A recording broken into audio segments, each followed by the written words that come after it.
नारायण। आज के इस गहरे और रोंगटे खड़े कर देने वाले विश्लेषण में आपका स्वागत है। आज हम जिस विषय पर बात करने वाले हैं वो कोई आम चर्चा नहीं है।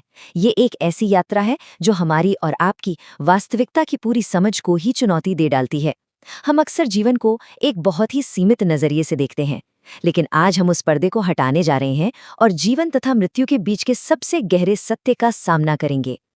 अब जरा इस बात पर गौर कीजिएगा, क्या ऐसा हो सकता है कि जिसे हम जीवन मानकर चल रहे हैं वो असल में सिर्फ एक भ्रम हो? जिसे हम बड़े प्यार से प्रेम का नाम देते हैं, क्या वो असल में हमारी अपनी ही इच्छाओं और वासनाओं का एक विस्तार तो नहीं है? जिस शरीर को हम दिन रात इतनी सावधानी से सजाते और संवारते हैं, वो तो बहुत जल्द महाकाल की दृष्टि के सामने मिट्टी का ग्रास बन जाएगा। महाकाल की वो दृष्टि लगातार हमारे उस अंधकार पर टिकी है जिसे हम अपना संसार कहते हैं। तो चलिए शुरुआत करते हैं हमारे पहले खंड से, मोह का अंधकार। सीधे चलते हैं इतिहास के उस सबसे खौफनाक और रक्त रंजित पल में जिसे हम कुरुक्षेत्र के युद्ध के नाम से जानते हैं। जरा कल्पना कीजिए एक ऐसे आसमान की जो पूरी तरह से काला पड़ चुका है। ऐसा लग रहा है मानो खुद ब्रह्मांड ने डरकर अपनी आंखें बंद कर ली हों। 2 युगों के उस महामुहाने पर कुरुक्षेत्र की हवा में सिर्फ खून की गंध और गिद्धों की डरावनी चीखें गूंज रही थी, और उसी खून से सनी धरती पर उस रथ के ऊपर दुनिया के सबसे महान धनुर्धर अर्जुन का सारा अहंकार और उनका गहरा मोह चकनाचूर हो रहा था। और यहीं से हम पहुंचते हैं खंड 2 पर, कुरुक्षेत्र का महाश्मशान।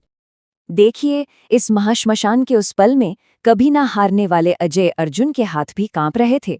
सामने अपने ही पितामह और गुरुजनों को देखकर वो उन्हें दुश्मन नहीं बल्कि अपने रक्षक के रूप में देख रहे थे। वो पूरी तरह से भूल चुके थे कि धर्म का रास्ता अक्सर सबसे बड़ा बलिदान मांगता है, अपने ही रिश्तों और सांसारिक बंधनों की बलि। यहाँ जो बात हमारी सोच को पलट देती है वो ये है कि मम यानी मेरा होने का जो ये भाव है जिसे हम मोह कहते हैं, वो सत्य के रास्ते पर कोई प्यार की निशानी नहीं है। इसके बिल्कुल विपरीत स्वामित्व की ये भावना साक्षात मृत्यु का ही रूप है। यही वो भावना है जो सच के रास्ते में सबसे बड़ी विनाशक साबित होती है। अब आगे बढ़ते हैं खंड 3 की ओर, विश्वरूप काल का नित्य। ठीक इसी चरम बिंदु पर उस घने अंधेरे के गर्भ से अचानक एक ऐसी गर्जना हुई जिसने सब कुछ पलट कर रख दिया।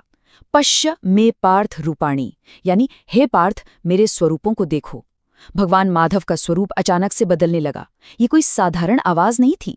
इसका मकसद अर्जुन के एक एक भ्रम को जड़ से उखाड़ फेंकना था। माधव का तेज करोड़ों सूर्यों के बराबर प्रचंड हो गया। लेकिन ध्यान देने वाली बात यह है कि वो रोशनी सुखद या शीतल नहीं थी, बल्कि वो अत्यधिक जलाने वाली और भस्म कर देने वाली अग्नि थी। वो साक्षात विश्वरूप का दर्शन था। अनंत मुख, विकराल दांत और उनके अंदर समाते हुए भीष्म और द्रोण जैसे महान और अजेय योद्धा। सच कहूं तो वो काल का यानी स्वयं समय का एक नग्न नृत्य था। उसी प्रचंड ज्वाला ने अर्जुन के अंदर मौजूद मोह के उस जहरीले असर को पूरी तरह से जलाकर राख कर दिया। यहाँ ये समझना बहुत जरूरी है कि ये नज़ारा सिर्फ अधर्म को मिटाने तक सीमित नहीं था। उस ब्रह्मांडीय अग्नि ने उस जगह से प्रेम के उस झूठे भ्रम को हमेशा के लिए मिटा दिया। उसकी जगह ली रुद्र रूप की भयावह और कठोर वास्तविकता ने। असल में ये पूरे ब्रह्मांड का एक अंतिम शुद्धिकरण था। आइए अब बात करते हैं खंड 4 की, कलयुग का सत्य। इस प्राचीन शिक्षा को अगर हम आज के समय से जोड़कर देखें तो तस्वीर और भी चिंताजनक लगती है। आज हम जिस कलयुग में जी रहे हैं वो पाप की चरम सीमा है। हमारी आत्माएं अर्जुन से भी कहीं ज्यादा गहरे मोह के जाल में फंसी हैं। अर्जुन का मोह तो कम से कम उनके आदरणीय गुरुजनों और परिवार के लिए था, लेकिन आज का मोह तो बस जमा किए हुए धन, इस नश्वर शरीर और बहुत ही खोखले सांसारिक बंधनों तक सीमित होकर रह गया है। और एक बहुत ही कड़वा सच जान लीजिए, जो भी धन या संपत्ति अधर्म के रास्ते से कमाई गई है ना, उसका अंतिम परिणाम सिर्फ और सिर्फ शमशान की राखी है। आज मानवता जिन भौतिक चीजों से इतनी बेताबी से चिपकी हुई है, समय अपना विशाल मुंह खोले उन सभी को निगलने के लिए पूरी तरह से तैयार खड़ा है। और इसी के साथ हम आते हैं खंड 5 पर, महाकाल की चेतावनी। हमें अपने अंदर बैठे इस मोह नाम के असुर को खुद ही मारना होगा। अगर ऐसा नहीं किया गया तो जो कर्मों का दंड मिलेगा वो बहुत ही भयानक और निश्चित होगा। इस पूरे विश्लेषण का जो सबसे बड़ा आधार है वो है श्रीमद् भगवद गीता का ये शक्तिशाली श्लोक, कालोस्मि लोक क्षाल्यकृत प्रबुद्धो लोकन समाहर्तुम इह प्रबुद्धा। इसका मतलब है मैं लोकों का नाश करने वाला बड़ा हुआ महाकाल हूँ। इस समय मैं इन समस्त लोकों का संहार करने के लिए प्रकट हुआ हूँ। ये श्लोक महाकाल के उस असली और डरावने मकसद को पूरी तरह से सामने रख देता है, जिसे हम अक्सर अपनी रोजमर्रा की जिंदगी में नजरअंदाज कर देते हैं। समझ रहे हैं आप? ये सिर्फ कुछ शब्द या किताबी बातें नहीं हैं। ये आने वाली नियति और प्रारब्ध का एक बहुत गहरा संकेत है।